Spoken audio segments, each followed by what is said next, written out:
नमस्कार, मैं हूँ राजेश श्रीवास्तव। आज आपके समक्ष मैं वो खबर लेकर के आया हूँ जो इन दिनों सत्ता के गलियारों में चर्चा का केंद्र बनी हुई है।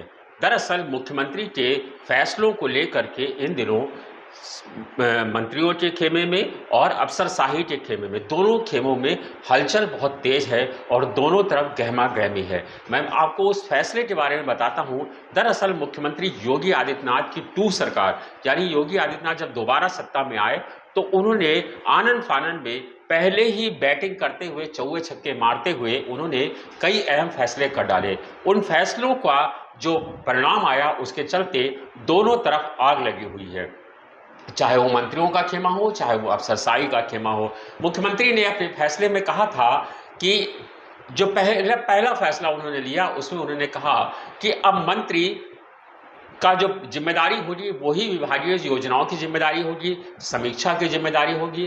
जो विभाग का जो प्रेजेंटेशन देना है उसमें किस तरह की अमली जामा पहनाया जाए योजनाओं को, यह भी जिम्मेदारी मंत्रियों की होगी। और मुख्यमंत्री ने कहा था कि चूंकि इसकी जिम्मेदारी अभी तक मंत्री अधिकारियों पर डाल देते थे, तो उन्होंने कहा अब अधिकारी इसके लिए जिम्मेदार नहीं होंगे, सीधे सीधे मंत्री इसके लिए जिम्मेदार होंगे। खैर, ये फैसला तो यहाँ तक तो ठीक था, लेकिन अब मैं आपको उस फैसले के बारे में बताता हूं जिस फैसले ने इन दिनों गहमा गहमी तेज कर रखी है। मुख्यमंत्री का दूसरा फैसला यह था कि अब मंत्री बिना मुख्यमंत्री की जानकारी के उत्तर प्रदेश नहीं छोड़ सकते हैं। ये वो फैसला था जिसने सबको हिला कर रख दिया है।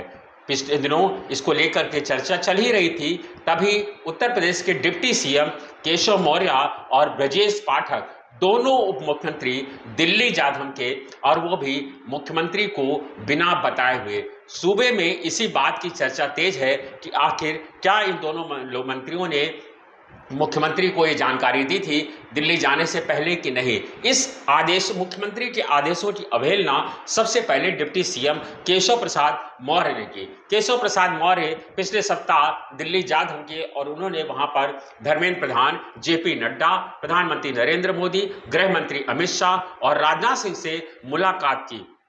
इन लोगों से मुलाकात करके केशव मौर्य ने अपने बारे में तमाम फीडबैक दिया, उत्तर प्रदेश का फीडबैक दिया, और इन सारे लोगों ने केशव मौर्य से मुलाकात की। और इसकी तस्वीरें जब साझा हुई तब उत्तर प्रदेश में इसको लेकर के चर्चाएं बहुत तेज हो गई। चर्चाएं इस बात की बलवती हो गई कि क्या उप मुख्यमंत्री यहाँ की जानकारी दे करके तब उत्तर प्रदेश छोड़ के गए थे। लेकिन सूत्रों की माने तो केशव प्रसाद मौर्य ने निजी हवाई जहाज से, निजी टिकट से यात्रा की और उन्होंने सरकारी जहाज नहीं लिया, और वहाँ पर गए और उन्होंने सब लोगों से मुलाकात की, अपनी बातों को रखा, अपने पक्ष को रखा।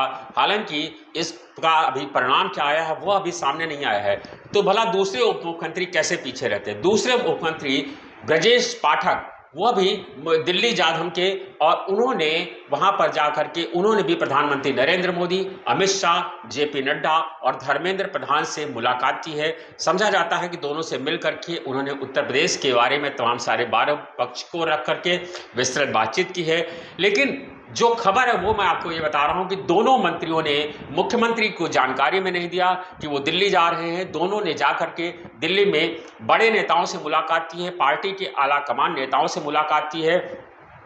अभी इसकी चर्चा तेज चल ही रही थी कि मुख्यमंत्री के तीसरे फैसले ने जो चेतावनी डाल दी अधिकारियों और मंत्रियों दोनों के खेमे में। उन्होंने कहा कि अब मंत्री और दोनों उप मुख्यमंत्री कोई भी अपना निजी सचिव सरकारी स्तर पर जो होता है वो अपनी पसंद का नहीं रख सकेंगे। और उन्होंने एक रैंडम सूची बनाई और उस रैंडम सूची में तमाम सारे अधिकारियों का नाम रखा, एपीएस का नाम रखा, जो जा करके वहां पर मंत्री और उनके दोनों मुख्यमंत्रियों को उसी रैंडम सूची में से अपनी पसंद का स्टाफ चुनना था। इस सूची से दोनों खेमों में हलचल है, क्योंकि इसमें एक आदेश में एक बात और लिखी गई है कि इस सूची में उन अधिकारियों को रखा जाए जो पिछले 5 साल में किसी मंत्री के साथ नहीं रहे। यानी कि मुख्यमंत्री के इस फैसले ने उन लोगों के जीव का स्वाद बिगाड़ने का काम किया है जिनके मुंह में खून लग चुका था।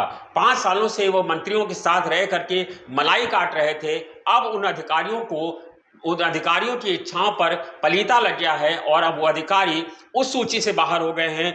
अब उस सूची में उन अधिकारियों को शुमार किया गया है जो पिछले 5 साल से कहीं पर नहीं थे, यानी किसी मंत्री के साथ नहीं थे, जिससे चल के नौकरशाही में भी छटपटाहट है और मुख्यमंत्री के इस फैसले को लेकर के चर्चाएं हैं। अधिकारी तो यहां तक कहने लगे हैं कि अगर इस तरह का फैसला आया है तो मुख्यमंत्री ने अपना स्टाफ क्यों नहीं बदला।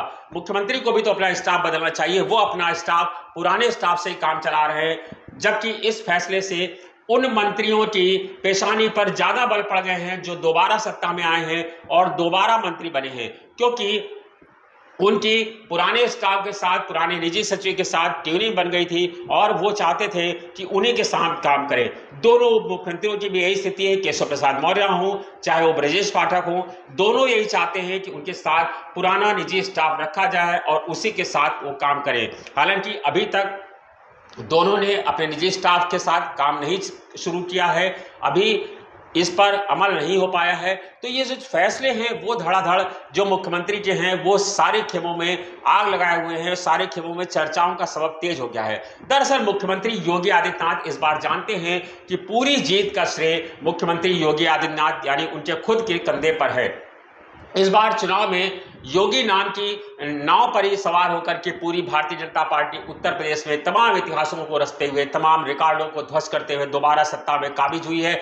ऐसे में मुख्यमंत्री के आदेशों को, मुख्यमंत्री की इच्छाओं को, मुख्यमंत्री की योजनाओं को दरकिरार कर पाना केंद्रीय आला कमान के भी हक में नहीं है। इसीलिए जब केशव प्रसाद मौर्य वहां पर पहुंचे तो आला कमान के नेताओं ने उनसे मिलने में जरा भी देर नहीं लगाई, क्योंकि उनके सामने 2024 है और 2024 के लिए दो मिशन लक्ष्य 2024 के लिए पार्टी आला कमान किसी तरह का रिस्क लेने को तैयार नहीं है। वह यह भी नहीं संदेश देना चाहती है कि केशव मौर्य से मुलाकात ना करे, अगर वो ऐसा करेगी तो पिछड़े और दलितों के बीच में गलत संदेश जाएगा और पिछड़ा और अति पिछड़ा उनसे नाराज होगा, जिसके चलते 2024 में नुकसान उठाना पड़ता है। यही हाल कमोवेश ब्रजेश पाठक यानी दूसरे उप मुख्यमंत्री के साथ है। योगी सरकार में, पिछली सरकार में लगातार ये संदेश जा रहा था कि ब्राह्मणों की उपेक्षा हो रही है, ठाकुरों के साथ पक्षपात किया जा रहा है, उनको बढ़ाया जा रहा है, ब्राह्मणों को पीछे किया जा रहा है। इसीलिए इस बार ब्राह्मण उप मुख्यमंत्री बनाया गया और दिनेश और जो है इनको ला करके ब्रजेश पाठक को ला करके आगे बढ़ाया गया और इसीलिए ब्रजेश पाठक से मिल करके आला कमान ने उनकी भी बात सुनी, ताकि ये संदेश जाए कि आला कमान ब्राह्मणों के साथ भी उतना ही संजीदा है जितना कि अन्य वर्ग के साथ। दरअसल पार्टी 2024 के चलते फूक फूक कर कई कदम रख रही है। वो भले मुख्यमंत्री के फैसले के साथ खड़ी हो या ना खड़ी हो, लेकिन वो संदेश देना चाहती है कि वो मुख्यमंत्री के फैसले के साथ खड़ी है, क्योंकि वो जानती है कि 2024 में अगर मुख्यमंत्री के साथ जरा सी भी नाराजगी हुई तो उसको दूर कर पाना मुश्किल होगा। और मुख्यमंत्री की जो इमेज है वो उत्तर प्रदेश में इस दिनों सर चढ़कर बोल रही है।